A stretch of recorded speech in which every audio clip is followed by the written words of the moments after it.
Welcome back, listeners, to Sandman Stories Presents, a folktale podcast where I read you to sleep or until the next story. I'm your host, Dustin.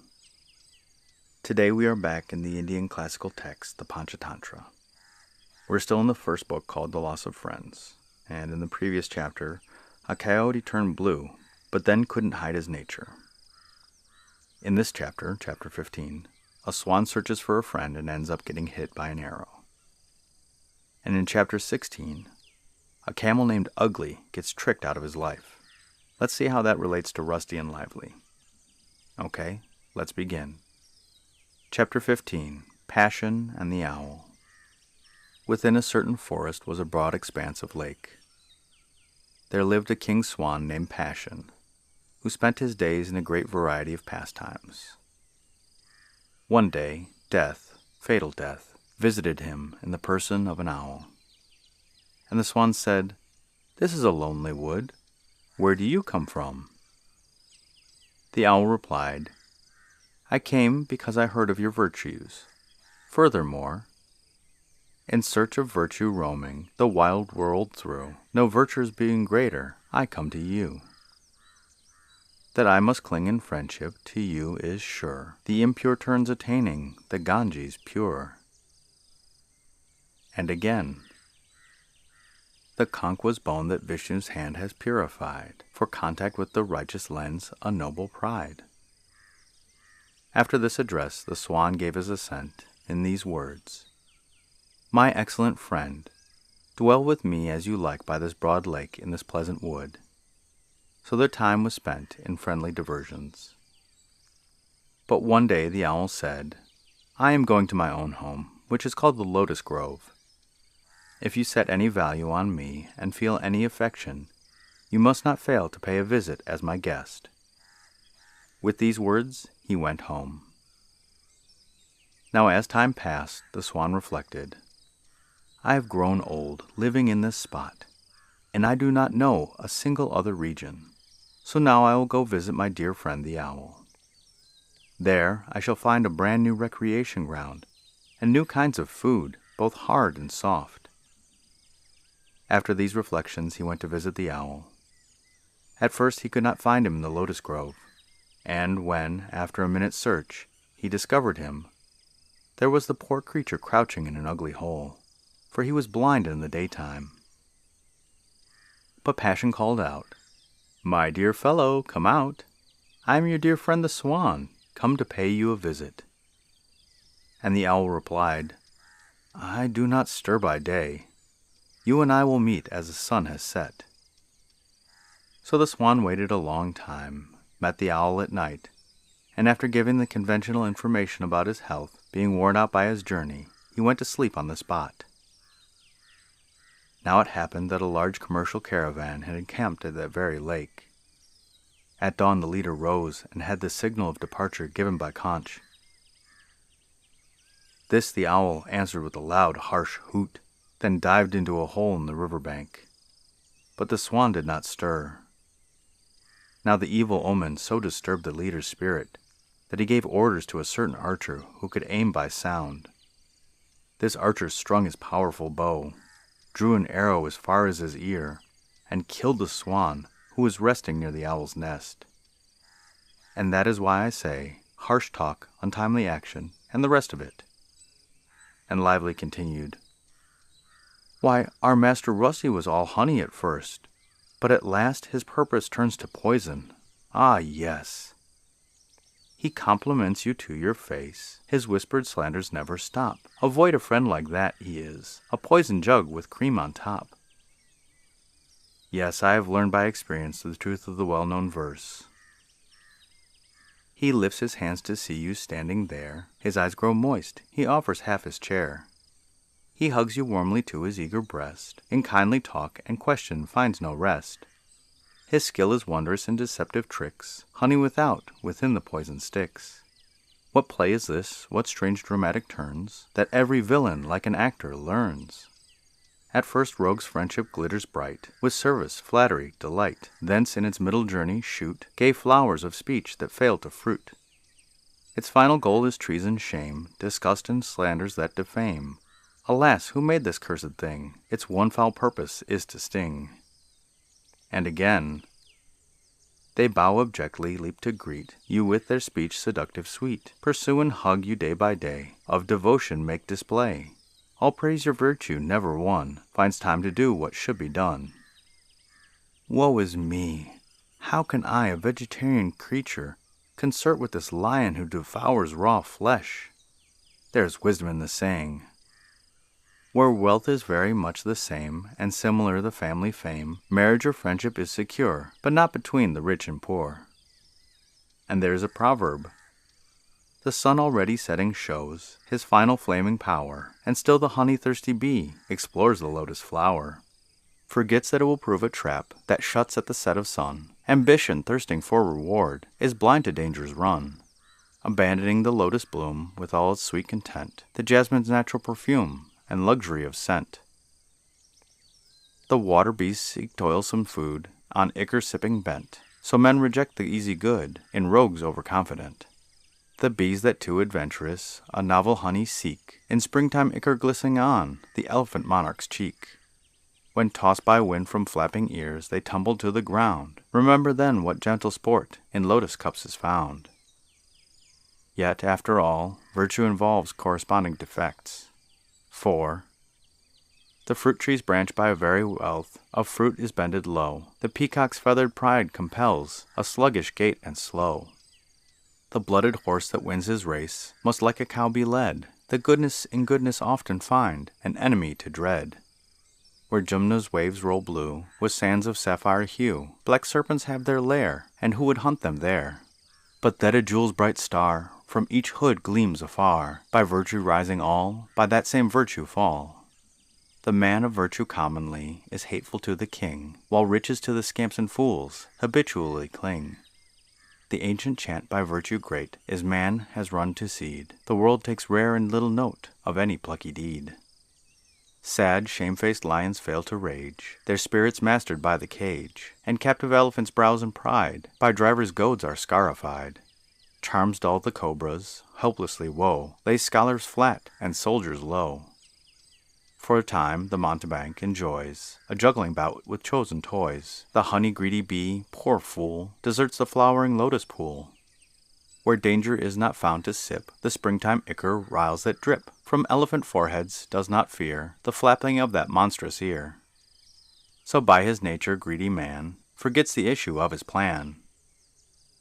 Yes, by entering a vulgarian sphere of power, I have certainly forfeited my life. As the proverb says, all who live upon their wits, many learned to are mean, do the wrong as quick as right, illustration may be seen in the well-known tale that features camel, crow, and other creatures. How was that? Asked Victor, and lively told the story of Ugly's trust abused.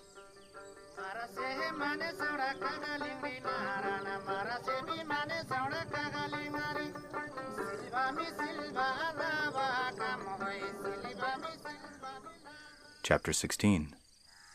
Ugly's trust abused. In a certain city lived a merchant named Ocean, who loaded 100 camels with valuable cloth and set out in a certain direction. Now one of his camels, whose name was Ugly, was overburdened and felt limp, with every limb relaxed. Then the merchant divided the pack of cloth, loaded it onto the other camels, and because he found himself in a wild forest region where delay was impossible, he proceeded, leaving Ugly behind. When the trader was gone, Ugly hobbled about and began to crop the grass. Thus in a few days this poor fellow regained his strength. In that forest lived a lion whose name was Haughty, who had as hangers-on a leopard, a crow, and a jackal. As they roamed the forest, they encountered the abandoned camel, and the lion said, after observing his fantastic and comical shape, "This is an exotic in our forest. Ask him what he is." So the crow informed himself of the facts and said, "This is what goes by the name of Camel in the world." Thereupon the lion asked him, "My good friend, where did you come from?" And the camel gave precise details of his separation from the trader, so that the lion experienced compassion and guaranteed his personal security. In this posture of affairs, the lion fought an elephant one day, received a thrust from his tusk, and had to keep to his cave. And when 5 or 6 days had passed, they all found themselves in urgent distress from the failure of food. So the lion, observing how they drooped, said to them, "I am crippled by this wound and cannot supply you with the usual food. You will just have to make an effort on your own account." And they replied, "Why should we care to thrive while our lord and king is in this state?" "Bravo," said the lion. "You show the conduct and devotion of good servants. Round up some animal meat for me while I am in this condition." Then, when they made no answer, he said to them, "Come, do not be bashful. Hunt up some creature. Even in my present condition, I will convert it into food for you and myself." So the 4 started to roam the woods. Since they found no edible animals, the crow and the jackal conferred together, and the jackal said, "Friend Crow, why roam about? Here is Ugly, who trusts our king. Let us provide for our sustenance by killing him."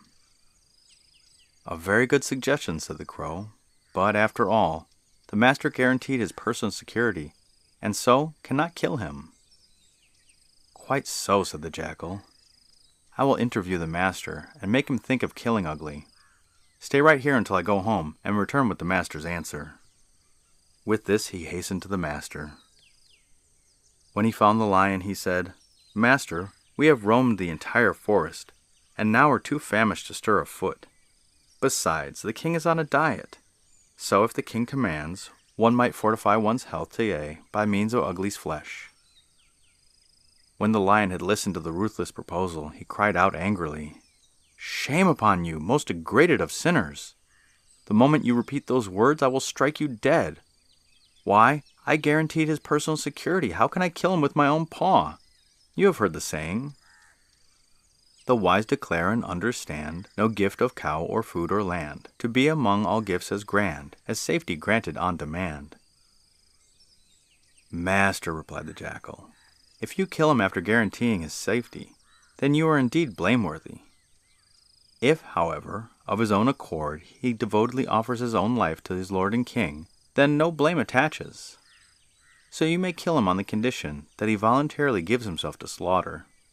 Otherwise, pray, eat one of the rest of us. For the king is on a diet, and if food fails, he will experience a change for the worse. In that case, what value have the lives of ours, which will no longer be spent in our master's service? If anything disagreeable happens to our gracious master, then we must follow him into the fire, for the proverb says, 'Save the chieftain of the clan, whatsoever the pain. Lose him and the clan is lost. Hubless spokes are vain.'" After listening to this, Haughty said, "Very well, do as you will." With this message, the jackals hastened to the others. "Well, friends, the master is very low. The life is oozing from the tip of his nose. If he goes, who will be our protector in this forest? So, since starvation is driving him toward the other world, let us go and voluntarily offer our own bodies. Thus we shall pay the debt we owe to our gracious master." And the proverb says, "Servants, when disaster comes upon their master, if alive and well, tread the road to hell." So they all went, their eyes brimming with tears, bowed low before Haughty, and sat down. On seeing them, Haughty said, "My friends, did you catch any creature, or see any?"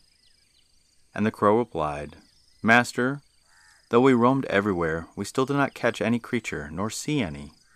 Master, pray eat me, and support your life for a day. Thus the master will be replete, while I shall rise to heaven. For the saying goes, a servant who, in loyal love, has yielded up his breath, adorns a lofty seat in heaven, secure from age and death." On hearing this, the jackal said, "Your body is small. If he ate you, the master would scarcely prolong his life. Besides, there is a moral objection, for the verse tells us, 'Crow's flesh and such small leavings are things to be passed by. Why eat an evil somewhat that does not satisfy?' You have shown your loyalty and won a saintly reputation in both worlds. Now make way while I address the master." So the jackal bowed respectfully and said, "Master, pray use my body to support your life today, thus conferring on me the best of earth and heaven. For the proverb says, Since servants' lives on masters hang, in forfeit of their pay, the master perpetrates no sin in taking them away. Hearing this, the leopard said, "Very praiseworthy indeed, my friend. However, your body is rather small too. Besides, he ought not to eat you, since you belong to the same clawful family. You know the proverb, 'The prudent, though with life at stake, avoid forbidden food, too small at that, from fear to lose both earth's and heaven's good.' Well, you have shown yourself a loyal servant. There's truth in the stanza. That swarms of gentlemen delight a monarch is not strange, since first and last and times between, their honor does not change. Make way, then, so that I, too, may win the master's grace." Thereupon the leopard bowed low and said, "Master, pray, prolong your life for a day at the cost of my life. Grant me an everlasting home in heaven, and spread my fame afar on earth. Pray, show no hesitation, for the proverb says, 'A servant who, by loyal love, has demonstrated worth, attains a lasting home above, and glory on earth.'" Hearing this, poor Ugly thought, "Well, they use the most elegant phrases, yet the master did not kill a single one of them. So I too will make a speech befitting the occasion. I have no doubt that all three will contradict me." Having come to this conclusion, he said, "Very admirable, friend leopard, but you too are a claw fighter. How then can master eat you? There's the proverb to fit the cast. The mere imagining of wrongs to kingsman done confirms the loss of earth and heaven. Such rogues turn into unclean worms.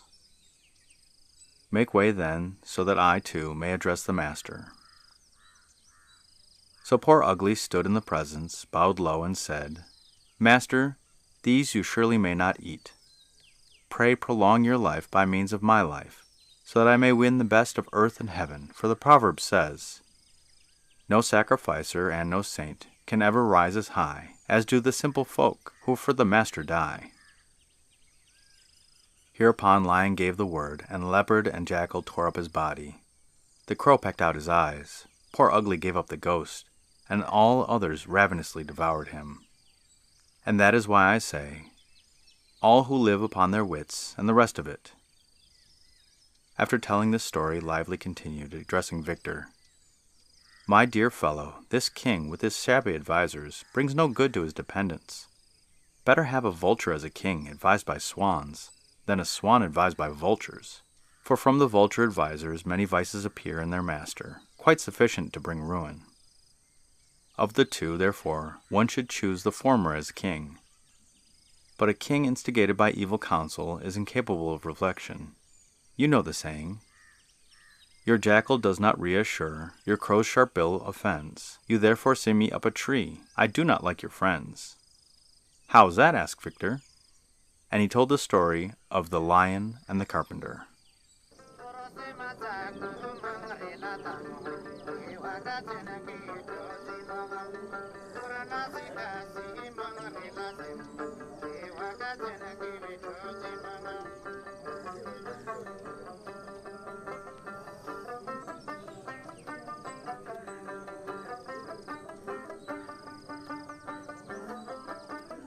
Whew, that was a lot of reading, especially with those poems and verses. It's hard to get the timing of that right.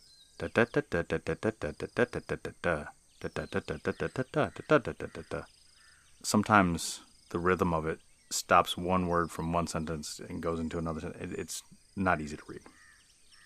Oh, woe is me.